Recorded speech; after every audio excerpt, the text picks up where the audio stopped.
sampaikan dalam sebuah hadis, atakum Ramadan syahrul mubarak, ya telah datang kepada kalian ya bulan Ramadan, yang mana bulan tersebut adalah bulan yang penuh keberkahan. Keberkahan adalah apa? Subutul khair, yaitu netapnya kebaikan pada sesuatu, pada seseorang, atau dawamul khair. Jadi kebaikan itu terus menerus, sebagaimana kata sebagian para ulama, innal hasanah tadullu ala ukhtiha wa innas sayyi'ah tadullu ala ukhtiha. Jadi kebaikan itu menunjukkan kepada kebaikan setelahnya. Ini menunjukkan keberkahan amalan itu, dampaknya, asarnya, tandanya amal tersebut diterima oleh Allah. Begitu pula sebaliknya, keburukan menunjukkan kepada saudaranya. Dia akan terus, makanya orang ketika bohong, maka dia akan terus. Ketika dia bersifat seperti orang munafik, dia akan terus mencoba sifat-sifat yang lain. Waliya'adzubillah. Ikhwani fillah azani Allah wa iyyakum. Di dalam sebuah hadis yang diriwayatkan oleh Abu Hurairah dan dinukil oleh Imam Muslim dalam sahihnya, Nabi SAW bersabda, kullu amal ibni Adam yudha'aful hasanatu 10 amsalha. Jadi kebaikan yang dilakukan oleh anak Adam itu dilipat gandakan. Jadi 10 kebaikan ila 700 di'fin. Jadi sampai 700 kebaikan. Qala Allah azza wa jalla, lalu Allah katakan, illa shaum fa innahu li wa ana ajzi bih. Kecuali puasa, ikhwas sekalian, kecuali puasa, dan aku yang akan membalasnya. Maka kita perhatikan di dalam hadis yang lain juga Nabi SAW katakan, ya, ketika telah ditutup pintu neraka dan tidak dibuka sedikit pun, dan dibukakan pintu surga dan tidak ditutup sedikit pun, lalu diserukan, ya baghiyal khair aqbil. Wahai orang yang ingin melakukan kebaikan, bersegeralah melakukan kebaikan tersebut. Wa ya baghiyasy syarr aqsir. Wahai orang yang ingin melakukan keburukan, kemaksiatan, berhentilah atau minimal ya menguranginya. Ya, maka kita perhatikan di bulan Ramadan orang berlomba-lomba melakukan kebaikan. Dan bagaimana ketika orang ingin melakukan kemaksiatan, minimal dia sudah tengok kanan, tengok kiri, malu. Malu dilihat, karena bulan Ramadan adalah bulan yang penuh dengan kebaikan. Sebagaimana Nabi SAW, karena Nabi SAW ajwadun nas, beliau dermawan, dan lebih dermawan di bulan Ramadan. Ikhwas sekalian rahimani wa rahimakumullah. Jadi amal ibadah di bulan Ramadan itu dilipat gandakan oleh Allah Subhanahu wa taala. Dan perlu dipahami bahwasanya dilipat gandakannya amal ibadah di bulan-bulan mulia atau di tempat-tempat mulia seperti Makkah Al-Mukarramah, ya, itu dilipat gandakan di sini itu adalah kuantitas dan kualitasnya. Itu untuk kebaikan. Tetapi keburukan itu tidak dilipat gandakan dari jumlahnya, tetapi besarannya dilipat, besarannya yang lebih besar ketika seorang bermaksiat di bulan Ramadan, di bulan hurum, asyhurul hurum, ya, itu dibesarkan kemaksiatan di bulan tersebut. Dalilnya apa? Dalam surah Al-An'am, Allah di ayat 150, Allah Subhanahu wa taala berfirman, man jaa'a bil hasanati falahu asyru amsalha. Barang siapa yang melakukan kebaikan, maka baginya 10 kebaikan. Balasannya 10. Wa man jaa'a bis sayyi'ati fala yujza illa mithlaha. Dan barang siapa yang melakukan ya keburukan dan tidak dibalas kecuali satu keburukan itu saja. Ini bentuk rahmat dari Allah Subhanahu wa taala kepada hamba-hambanya. Maka ikhwas sekalian, mengapa bulan Ramadan, ya, di bulan Ramadan amal ibadah itu dilipat gandakan oleh Allah, berlipat-lipat. Bahkan puasa itu sendiri Allah Subhanahu wa taala tidak hitung batasannya. Tidak hitung, tidak ada batasannya.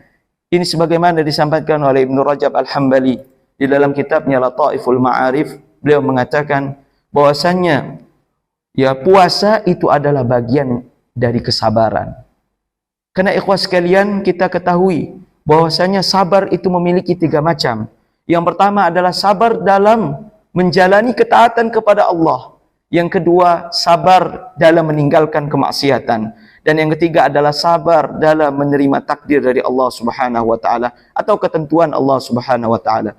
Maka kita perhatikan, di puasa itu semua ada, komplit. Ya, artinya apa? Seorang hamba itu meninggalkan berbagai bentuk kemaksiatan kepada Allah Subhanahu wa taala. Maka dia bagian dari sabar, sebagaimana firman Allah Subhanahu wa taala di dalam surat Az-Zumar ayat 20, "Innama yuwaffas sabiruna ajrahum bighairi hisab." Sungguhnya pahala orang-orang yang berpuasa, orang-orang yang bersabar itu tidak ada batasnya, tidak ada limited seperti itu. Jadi tidak ada batasannya. Kemudian Nabi SAW lanjutkan dalam hadisnya, fa in illa saum illa siyam atau illa saum fa innahu li wa ana ajzi bih. Jadi Allah Subhanahu wa taala menisbatkan amalan puasa kepada dirinya. Karena ikhwas sekalian, kita ketahui bahwasanya ibadah, ibadah salat contohnya.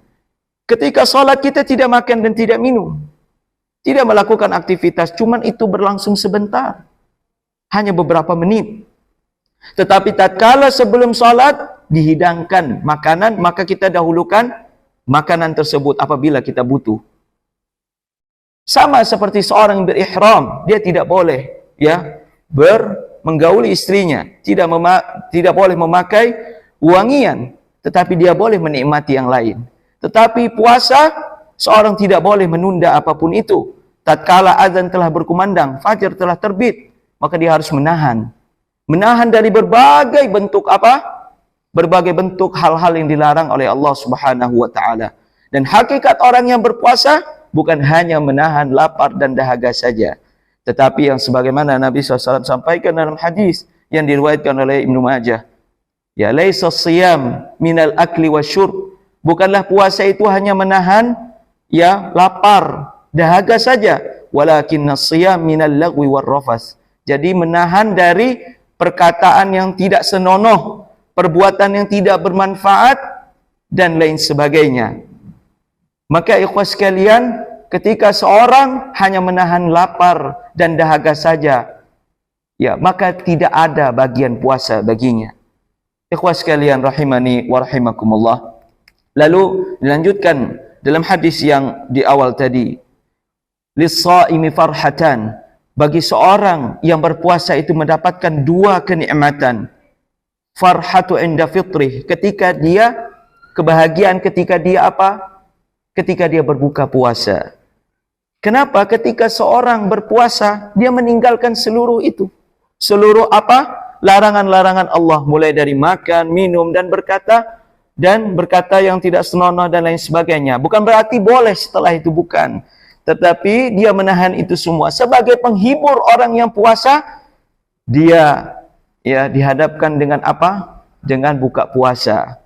Bayangkan kalau puasa wisal itu disyariatkan, kita suruh menyambung, nanti nggak buka-buka tuh, lanjut sampai sahur lagi, lanjut lagi buka puasa, lanjut lagi, teler kaum muslimin. Ini aja sudah la haula wala quwata illa billah. Mungkin ketika terik matahari mulai kepala pening dan lain sebagainya, emosi memuncak. Apalagi kalau 3 hari berturut-turut itu disyariatkan puasa wisal. Maka ini sebuah rahmat. Maka Nabi SAW tidak memperbolehkan umatnya untuk wisal kecuali hanya menyambung satu hari saja. Itu bagi yang mampu. Dan anda rasa tidak ada yang pernah mencoba itu. Kawan-kawan nggak pernah mencoba hal itu. Ikhwas sekalian rahimani wa rahimakumullah. Itu kebahagiaan yang pertama. Tatkala Allah Subhanahu wa taala syariatkan berbuka puasa. Cuman ini kadang kebablasan. Bagaimana kita menghidangkan makanan, kemudian mencari makanan, ngebuburit sampai habis waktu. Padahal disitulah doa mustajab. Wada'watus shaim hina yuftir. Dakwah mustajabah yang diijabah oleh Allah di waktu ketika seorang waktu-waktu ingin berbuka. 5 menit, 10 menit itu gunakan untuk berdoa. Ya, doa sapu jagat juga enggak apa-apa. Ya, Rabbana atina fid dunya hasanah wa fil akhirati hasanah wa qina adzabannar. Sudah. Ya. Enggak usah ya Allah beri rezeki, tambahkan istri mungkin atau apa itu kan. Waduh. Ya, banyak detail semua ya. Jadi ikhwas sekalian, itu kebahagiaan pertama. Kebahagiaan yang kedua, ya, farhatun 'inda liqa'i rabbih, yaitu ketika ya seorang berjumpa dengan Allah Subhanahu wa taala. Man ahabba liqa' Allah, ahabballahu liqa'ah. Kalau kita merindukan berjumpa dengan Allah, maka Allah akan merindukan berjumpa dengan kita. Wa man abghadha liqa' Allah, abghadallahu liqa'ah. Barang siapa yang benci, ya takut dia dihisab di hadapan Allah Subhanahu wa taala, maka dia akan benci dengan perjumpaan yang mana di hari penghakiman ya tidak ada CCTV yang paling lengkap kecuali CCTV Allah Subhanahu wa taala. Ikhwas sekalian rahimani wa rahimakumullah. Ya, jadi amal ibadah yang kita lakukan bukan hanya dibalas Allah dengan semisal, bahkan lebih baik. Sebagaimana Nabi Allah Subhanahu wa taala berfirman dalam surah Al-Muzammil ayat ke-20, wa ma tuqaddimu li anfusikum min khairin tajiduhu 'inda Allah huwa khairu wa a'zama ajra. Jadi apapun perbuatan yang engkau lakukan, ya maka akan dibalas ya lebih baik dan lebih agung daripada yang engkau perbuatkan, yang engkau lakukan di muka bumi ini. Dan di dalam ya firman Allah yang lain, faman ya'mal mithqala dzarratin khairan yarah. Maka apa? Maka apapun kebaikan, apapun amal yang kita lakukan, sekecil biji dzarrah akan diperlihatkan kepada kita. Maka ya ketika seorang mukmin berjumpa dengan Allah, diperlihatkan amal ibadah dia dan dia bahagia melihat hasil jerih payah dia. Karena bapak dan ibu sekalian, bapak-bapak sekalian, ya bapak-bapak sekalian, ya bahwasannya seorang yang melakukan kebaikan itu ketika dia bersusah payah di dunia, ya dalam mengerjakan ketaatan tersebut, bersabar dalam melakukan ketaatan tersebut, maka itu bermanfaat baginya. Tetapi kalau sudah sampai akhirat, kesabaran dalam melakukan ketaatan, dalam melakukan ibadah tidak ada gunanya. Sebagaimana firman Allah dalam surah An-Najm, seandainya engkau bersabar, in tasbiru, seandainya engkau sabar di dunia, atau walaupun engkau sabar di dunia, maka sabarmu itu bermanfaat. Apabila sabarmu di akhirat, maka niscaya itu tidak akan bermanfaat di sisi Allah Subhanahu wa taala. Maka yang terakhir di dalam sabda Nabi SAW, ganjaran bagi orang yang berpuasa, wala khalufun fihi atyabu indallahi min rihil misk. Jadi bukan hanya pahala, tetapi bau mulut orang yang berpuasa itu diganjar oleh Allah dengan apa? Dengan bau minyak kasturi. Walaupun ya ketika kita membau mulut kita sendiri, jangankan orang lain bau mulut kita di siang hari, mungkin dia sudah astaghfirullahaladzim, tapi Allah Subhanahu wa taala ganjar itu karena bau itu akibat ketaatan kepada Allah Subhanahu wa taala. Sebagaimana orang-orang syahid itu diganjar oleh Allah sama juga, ya darah mereka wangi seperti minyak kasturi. Maka semoga Allah Subhanahu wa taala memberikan keikhlasan kita dalam beribadah, memberikan taufik dan menerima amal ibadah kita, dan semoga Allah Subhanahu wa taala mempertemukan kita di Ramadan berikutnya, bukan hanya sampai di sini saja. Ikhwas sekalian rahimani wa rahimakumullah, kita tutup dengan hamdalah dan kafaratul majlis. Alhamdulillahi rabbil alamin. Subhanakallahumma wa bihamdik, asyhadu an la ilaha illa anta, astaghfiruka wa atubu ilaik. Wassalamu alaikum warahmatullahi wabarakatuh.